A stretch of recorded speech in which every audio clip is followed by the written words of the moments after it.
selamat datang di channel Auto Driver. Video ini adalah video kedua dari Mudik in Style. Jika Anda belum menonton part 1, silahkan klik link di kanan atas. Pada video ini akan kami sampaikan impresi menggunakan mobil pilihan kami menuju destinasi kami masing-masing.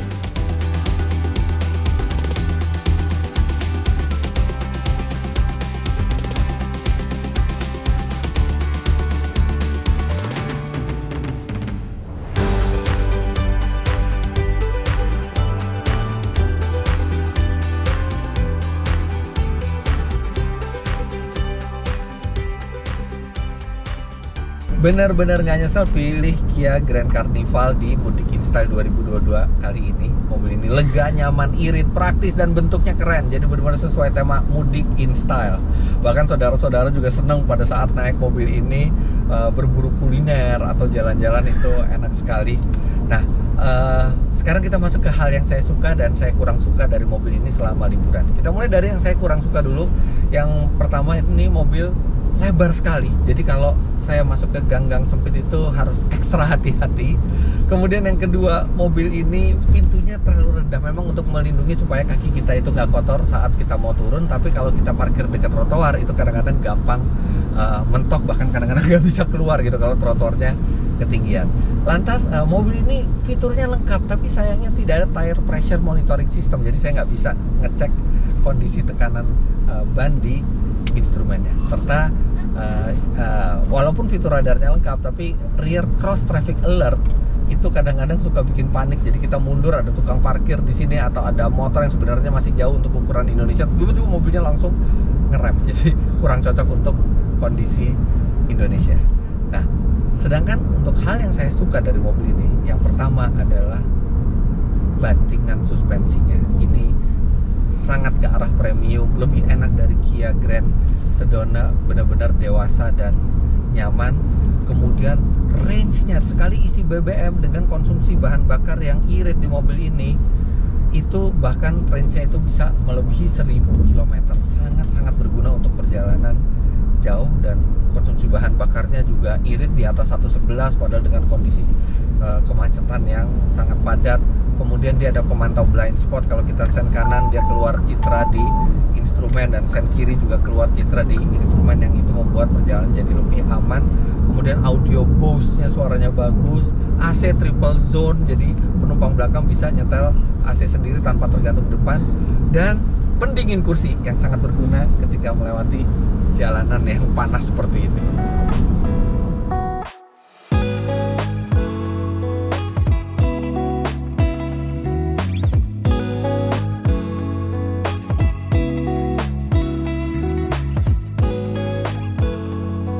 Begitu saya berjalan dan menyetir, setelah mengganti ban menggunakan Michelin Primacy 4 ini, yang saya langsung rasakan adalah tingkat kebisingan bannya yang minim sekali.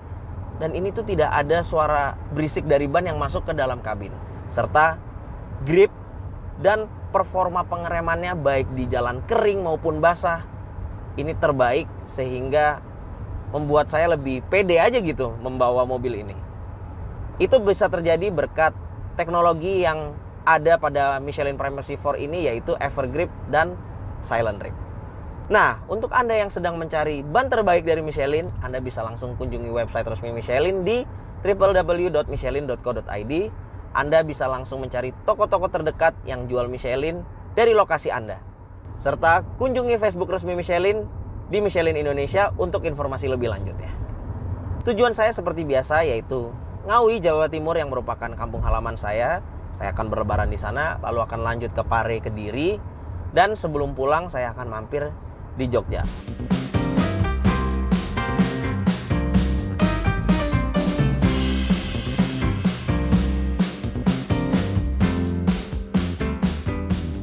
Seperti yang Mas Fitra sampaikan di part 1, bahwa kesiapan mobil juga harus diperhatikan, karena kita tidak tahu apa yang akan terjadi saat di perjalanan.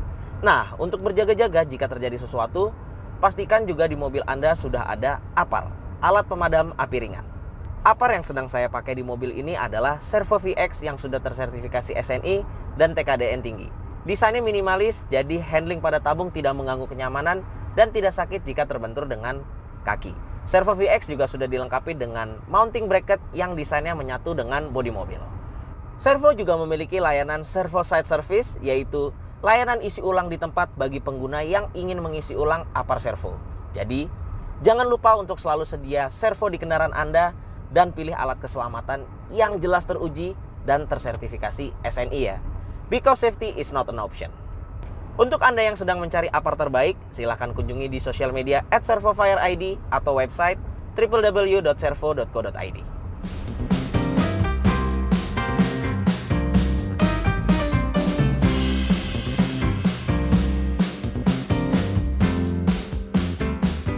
Liburan telah selesai dan sekarang saya melakukan perjalanan kembali ke Jakarta. Menggunakan Hyundai Creta ini selama liburan, ada beberapa yang saya suka dan ada beberapa yang saya tidak suka selama saya menggunakannya ketika liburan.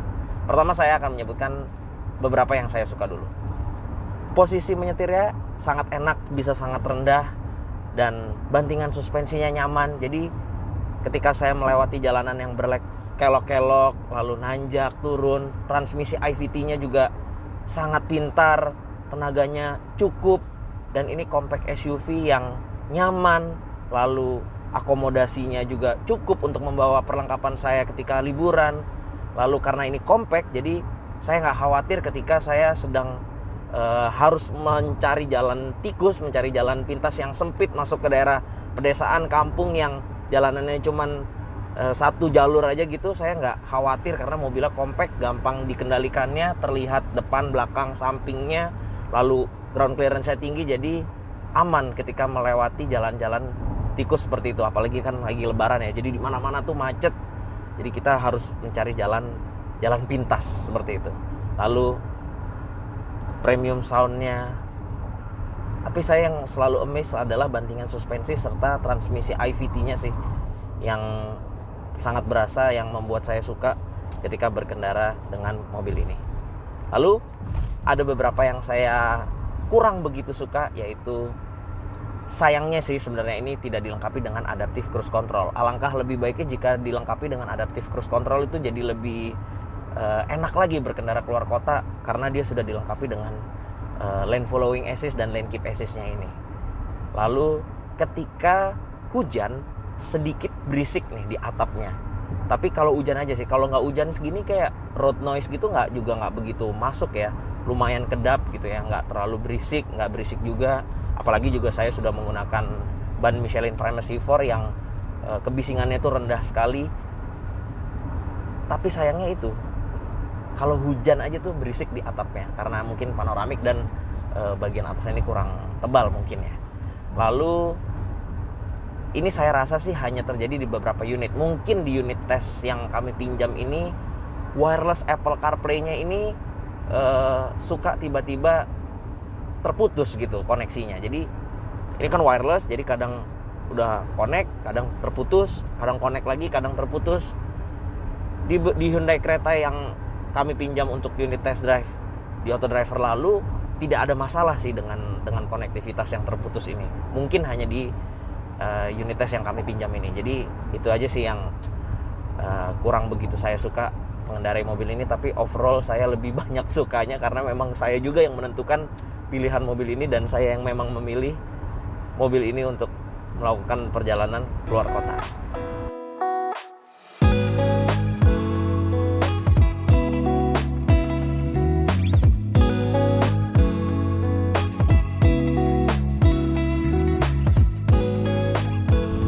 Seperti yang udah saya bilang sebelumnya di episode pertama, kalau tahun ini saya nggak mudik, saya cuma di Jakarta aja karena kebetulan keluarga banyak yang tinggal di sini dan nggak ada keluarga yang perlu disamperin di luar kota.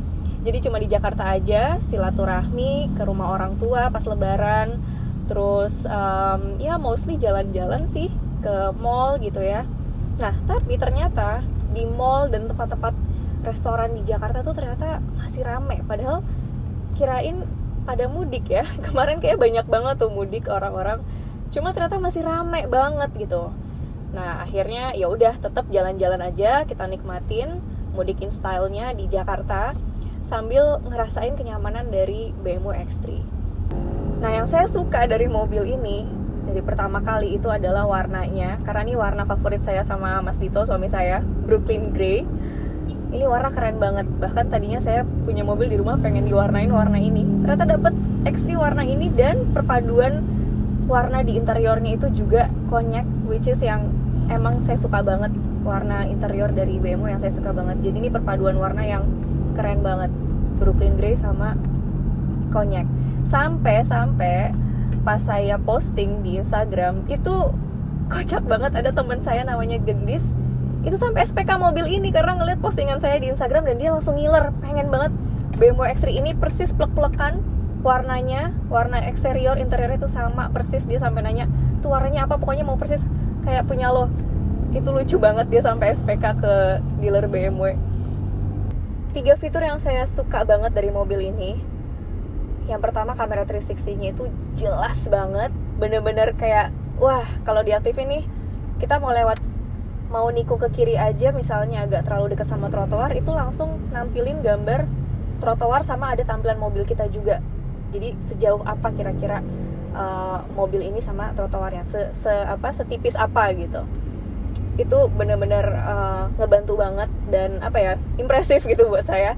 Dan didukung juga sama, ini yang kedua, didukung juga sama layar multimedianya yang berapa inch ini, besar banget, luas, dan juga gambarnya sangat tajam. Jadi kemarin ada suami saya sempat pasang murotal gitu, Quran. Terus ada foto orang yang ngebaca, yang ngajinya itu jenggotnya tuh sampai kelihatan, sampai detail banget. Bener-bener keren banget sih ini. Nah, fitur yang ketiga ini yang lucu banget karena dicari tahunya itu sama anak saya Umar. Dia nggak sengaja lagi main-mainin kunci mobil, tiba-tiba mobilnya nyala sendiri. Ternyata mobil ini punya engine remote start. Jadi ada kombinasi tertentu yang bisa kita pakai dari kunci mobil itu. Kalau kita, ini juga baru saya cari tahu nih ya, pas ternyata Umar bisa nyalain mesin dari kunci mobil dari luar mobil. Itu ternyata caranya kita pencet 3 kali, tek tek tek, terus yang keempat di hold agak lama, terus baru nyala. Baru tahu gara-gara itu. Wah, keren banget emang nih BMW X3. Yang saya kurang suka dari mobil ini apa ya? Sebenarnya sih hampir nggak ada ya. Tapi mungkin suspensinya yang keras karena memang ini dia trimnya M Sport, which is untuk mendukung performa mobil ini juga gitu. Nah, tapi buat saya sih nggak apa-apa karena suspensi keras itu. Jadi pada saat kecepatan tinggi di dalam tol juga masih enak nyetirnya.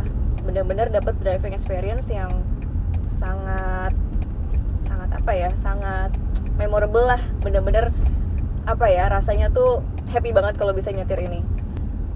Kalau untuk konsumsi BBM-nya sendiri, kebetulan saya memang gak bawa mobil ini ke dalam tol sering-sering karena menikmati jalanan dalam kota aja. Tapi kalau untuk di dalam kotanya sendiri, mobil ini mencatat 10 km per liter, which is kalau dibanding mobil-mobil line up Mudik Install yang lain, mungkin ini termasuk yang boros kali ya dibanding yang lainnya. Tapi it's okay, kita dapat pengalaman berkendara yang menyenangkan, yang fun gitu.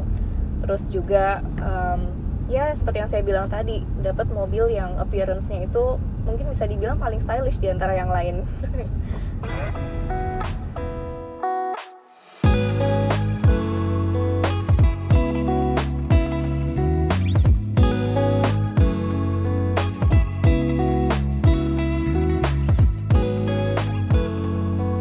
Setiap tahun, kami sekeluarga punya tradisi untuk mudik ke kota Yogyakarta. Yes, Yogyakarta merupakan kota asal saya dan kota klasik untuk kami semua. Kali ini, kami menggunakan Mini Cooper S Countryman untuk menuju ke sana. Semangat, geng! Yeay, mari kita ke Jogja. Desain merupakan bagian yang cukup menarik dari sebuah Mini. Mini mampu menggabungkan antara desain klasik dengan teknologi terkini, dan hasilnya dapat dinikmati dari baik itu dalam interior maupun eksterior sebuah Mini. Mini Cooper S Countryman dilengkapi dengan mesin 2000 cc twin power turbo. Mesin ini mampu menghasilkan tenaga 189 horsepower. Mesin ini dikawinkan dengan transmisi 7 speed double clutch transmission. Hasilnya, mobil ini mampu mendeliver tenaga kapanpun dan dimanapun dengan cukup presisi. Salah satu hal yang unik dari mobil ini adalah suspensi, di mana suspensi mobil ini cukup handal saat diajak untuk kecepatan tinggi ataupun bermanuver. Namun, ada konsekuensinya. Ketika mobil ini diajak bermanuver kecepatan rendah dan menemui jalanan yang relatif bumpy, maka suspensinya akan terasa cukup keras. Dan ini cukup mengganggu kenyamanan berkendara. Mini Cooper S Countryman merupakan sebuah SUV dengan konsep sporty. Karenanya terdapat dua bangku di bagian depan yang memiliki bangku jenis semi bucket. Sayang, jenis bangku ini kurang begitu nyaman digunakan, terutama bagi mereka yang punya bodi bongsor. Sepertinya saya harus melakukan diet untuk benar-benar fit pada mobil ini.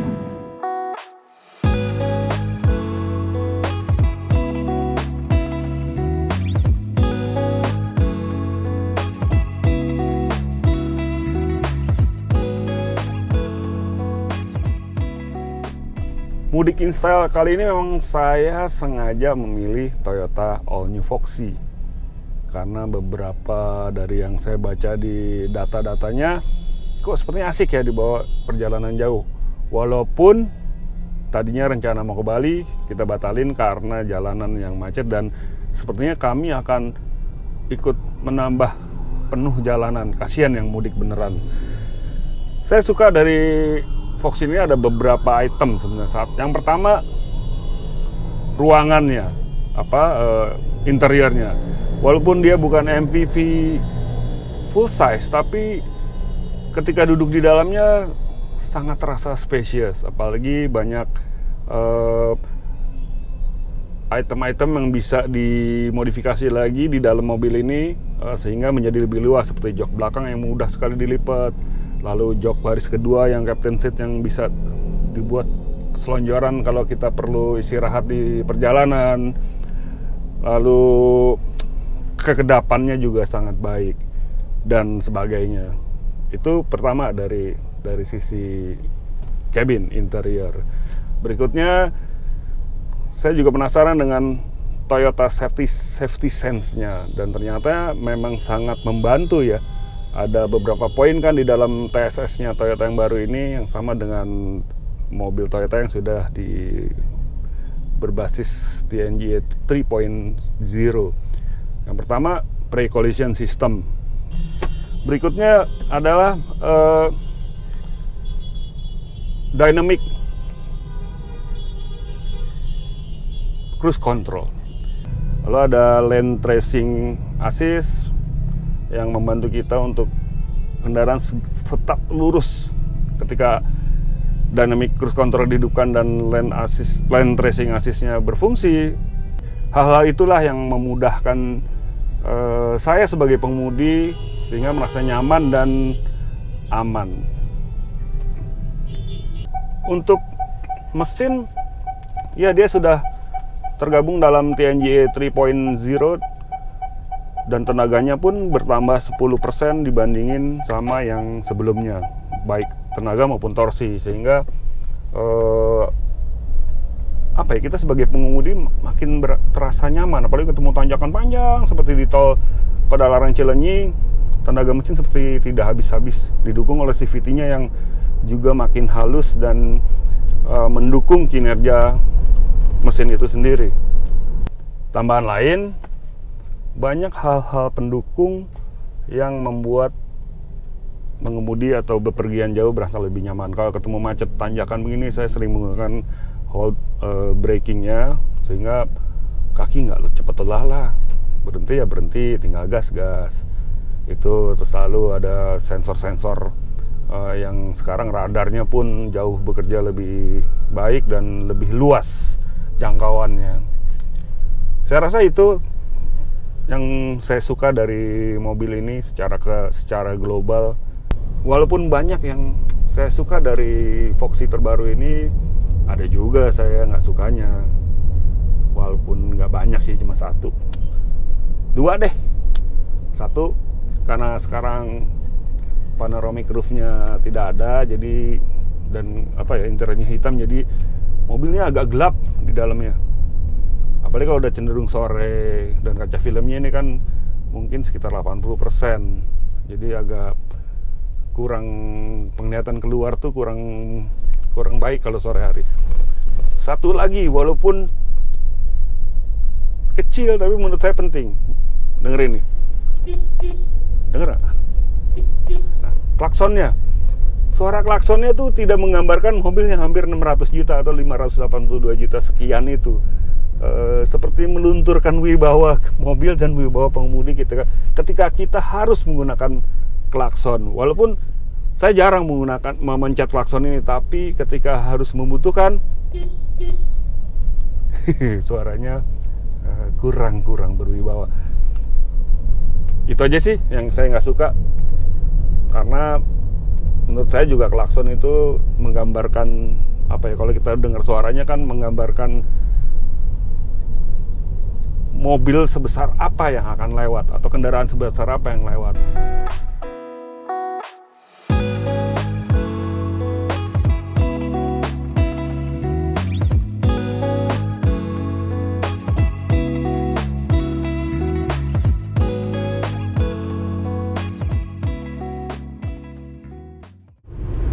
Oke, saya sudah membawa mobil ini kurang lebih 2 minggu.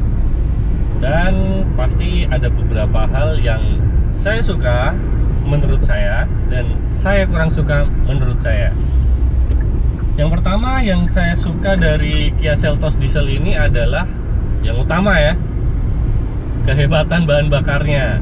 Dia bermesin diesel, tentunya dia sangat irit. Apalagi ketika kemarin saya bawa ke Semarang itu bisa menempuh angka 19,3 kombinasi macet dan tol lancar. Lalu selanjutnya yang saya suka, kehalusan mesin dieselnya.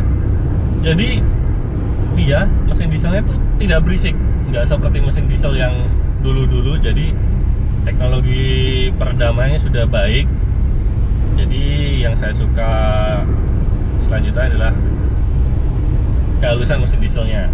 Lalu selanjutnya kepraktisannya dia sangat praktis, banyak sekali penyimpanan untuk botol minuman Anda, banyak sekali cup holder di sini, ruang penyimpanan terbuka, lalu ada konsol tengah yang cukup luas, kemudian ada USB-nya ada 2, satu buat charging, satu buat USB biasa. Kemudian di belakang juga ada 2 port USB. Jadi untuk kepraktisan Kia Seltos diesel ini baik. Kemudian selain yang saya suka, pasti tentunya ada yang saya kurang suka.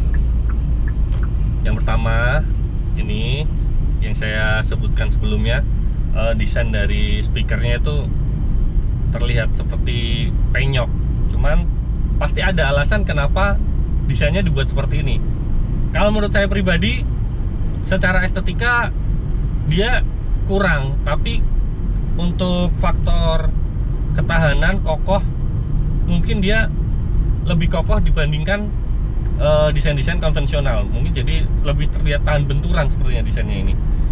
Lalu selanjutnya yang saya kurang suka adalah kelengkapan fiturnya. Dibandingkan rivalnya dengan harga 400 jutaan, Hyundai Creta misalnya ya, Hyundai Creta itu sudah dilengkapi dengan electric parking brake, lalu panoramic sunroof. Ya, walaupun dia sudah dilengkapi dengan sunroof, tapi belum panoramic. Terus kemudian dia belum dilengkapi dengan pedal shift, lalu dia belum dilengkapi dengan fitur safety, adaptive cruise control.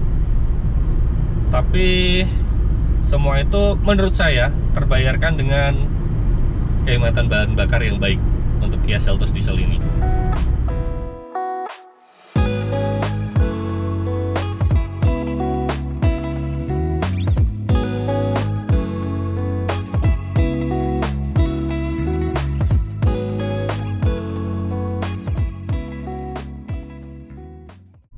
Oke, setelah saya membawa Nissan Kicks untuk libur lebaran 2022, hal yang saya suka dari mobil ini adalah pertama, sudah pasti mesinnya, karena mobil ini mempunyai mesin hybrid berpenggerak listrik yang mempunyai konsumsi bahan bakar yang sudah pasti irit, responsif, dan bertenaga. Nah, yang kedua juga ada dimensinya yang cukup kompak. Jadi kalau mau dibawa gang-gang sempit sekalipun nggak khawatir. Lalu juga ada fitur safety-nya yang tidak kalah dari mobil-mobil lain di line up Mudik InStyle tahun ini. Nah, dan juga ada fitur-fitur seperti Apple CarPlay, lampu yang sudah auto, dan ada kamera mundur dengan guidelines di head unitnya. Jadi membuat mobil ini semakin terasa canggih dan nyaman dikendarai untuk jarak jauh sekalipun. Untuk hal yang tidak disukai dari mobil ini, yang pertama adalah aura dan desain interiornya yang cukup monoton menurut saya. Karena untuk bepergian jauh, mobil ini interiornya membosankan ya menurut saya, dan tidak sesuai dengan teknologi mesinnya yang cukup modern. Harusnya kabinnya dibuat lebih senada dengan kemodernan dari mesin ini, jadi terkesan lebih canggih ya. Dan di sini juga ada masih plastik keras, lalu juga sistem pengunciannya belum auto pintunya, lalu ada lampu kabin yang masih kuning bolam. Tapi itu semua terobati dengan konsumsi bahan bakarnya yang sangat irit dan responsif, mengingat ini adalah mobil hybrid berpenggerak listrik.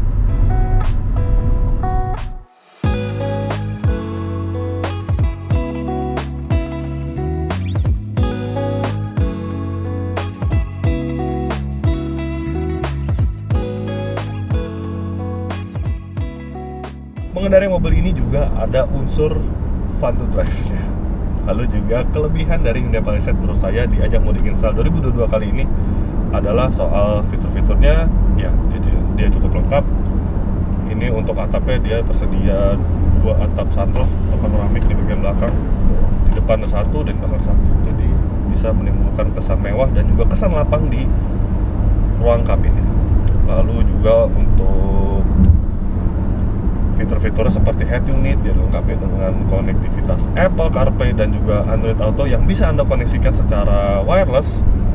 Lalu juga untuk jok dia dilengkapi dengan pemanas dan pendingin untuk bangku baris pertama dan juga bangku baris kedua. Nice. Untuk electric seat juga tersedia di bagian depan, dia dilengkapi dengan memory seat. Lantas untuk lainnya dia dilengkapi dengan fitur blind spot monitoring untuk bagian spion.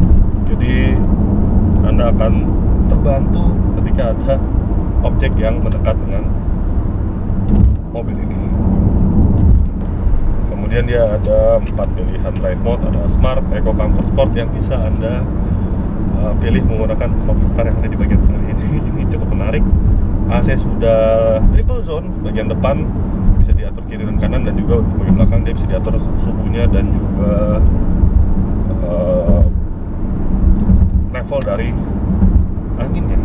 Lalu yang saya suka dari mobil ini adalah ada fitur lagi sini, ada wireless charging, dan juga untuk cup holder ini sangat menarik karena ini bisa terlipat dengan rapi seperti ini dan bisa juga dibuka, yang mekanismenya lumayan canggih sebenarnya. Ini sangat menarik. Tidak hanya itu, kelebihan dari mobil ini adalah desain eksterior yang atraktif, dan menurut saya ini adalah saat ini SUV dengan desain yang paling maskulin, paling ganteng yang ada di Indonesia. Tidak sampai situ, juga desain interiornya juga cukup mewah, cukup atraktif, apalagi berat menggunakan wood panel yang ada di bagian sini. Wood panelnya motifnya seperti ini, dia seolah-olah wood panel yang sangat berkelas. Jadi ketika berada di ruang kabin dari Hyundai Palisade ini, Anda akan merasa sedang mengendarai sebuah SUV premium ya. Memang ini merupakan SUV premium, SUV yang paling top of the line dari Hyundai saat ini. Ya, memang ada beberapa kelemahan yang saya temukan di mobil ini. Yang pertama adalah head unit ya. Ini sebenarnya untuk urusan fiturnya sudah lengkap, sudah up to date lah sebenarnya, tetapi alangkah lebih baiknya jika layarnya ini dibesarkan, karena ini cukup banyak ruang yang tersisa. Ini sebenarnya ini bisa dibikin lebih besar untuk head unitnya, tetapi mungkin hal tersebut akan terjadi di versi facelift dari Hyundai Palisade ini, karena rumornya instrument cluster serta head unitnya dia akan dibuat menyatu seperti milik Kia Grand Carnival atau bahkan Mercedes-Benz. Lalu juga untuk instrument cluster, ya memang ini untuk informasi MIDA dia juga sudah komplit sebenarnya, tetapi dia masih menggunakan dial seperti ini yang sebenarnya ini agak kalah jika dibandingkan saudara-saudaranya seperti Hyundai Santa Fe, bahkan yang lebih murah, bahkan Hyundai Creta. Tetapi overall, ya saya tetap suka mengendarai mobil ini karena di balik semua kelemahannya itu terdapat beberapa kelebihan yang membuat mobil ini sangat cocok dengan saya untuk membawanya di ajang Mudik Install 2022 ini, bahkan hanya di dalam kota saja. Sebenarnya saya ingin sekali membawa mobil ini keluar kota, tetapi mengingat saya tidak memiliki kampung halaman, ya sudah, saya bawa saja mobil ini dalam kota.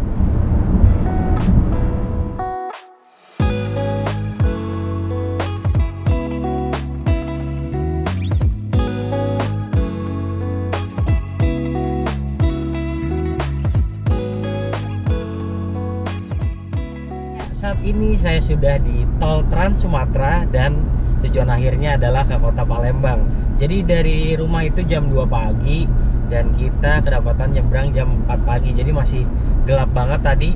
Untungnya pas sudah sampai Lampung ini udah cahayanya udah oke, dan rencananya kita ke Palembang itu ngejar jam makan siang. Nah, untungnya naik mobil ini ternyata di Tol Trans Sumatera yang konturnya bisa dibilang nggak rata ini cukup nyaman juga, apalagi di belakang tuh orang tua saya kayaknya nggak ada masalah dengan space-nya, jadi di bawah kaki untuk legroom, kemudian headroom-nya juga lega banget, jadi mereka bisa nyaman beristirahat sampai Palembang. Dan saya juga nggak ada masalah dengan jalanan di Tol Trans Sumatera yang bisa dibilang cukup naik turun karena mobil ini punya torsi yang cukup besar. Ya, tadi saya cerita soal nyamannya mobil ini, tapi ada juga beberapa kekurangan yang dari minggu pertama saya bawa dan saya rasakan sampai saat ini. Yang pertama, mobil ini tuh setirnya agak berat, jadi kalau buat bermanuver, terutama buat masuk-masuk jalan-jalan yang sempit, ini bukan mobil yang terbaik. Tapi di samping itu juga dia pengendaliannya di tol seperti ini dengan kecepatan rata-rata 100 km per jam rasanya cukup stabil. Nah, terus yang berat lagi adalah ketika kita hendak parkir, seperti saya tadi naik kapal feri dan mobil ini memiliki dimensi yang cukup besar, jadi tidak selincah kemarin saya ke Bali naik Toyota Corolla Cross, dan ini terasa jelas dimensinya lebih besar, jadi lebih sulit untuk masuk dan parkir di dalam kapal feri. Paling sisanya adalah ketika kita melaju di tol seperti ini, gejala body roll ataupun terasa rimbung sekali mobil ini, ya khas SUV leather frame, tapi nggak apa-apa, kita juga tetap nyaman karena suspensi dan juga joknya cukup berkualitas. Jadi sampai Palembang rasanya tepat menggunakan Pajero Sport Dakar 4x2 ini.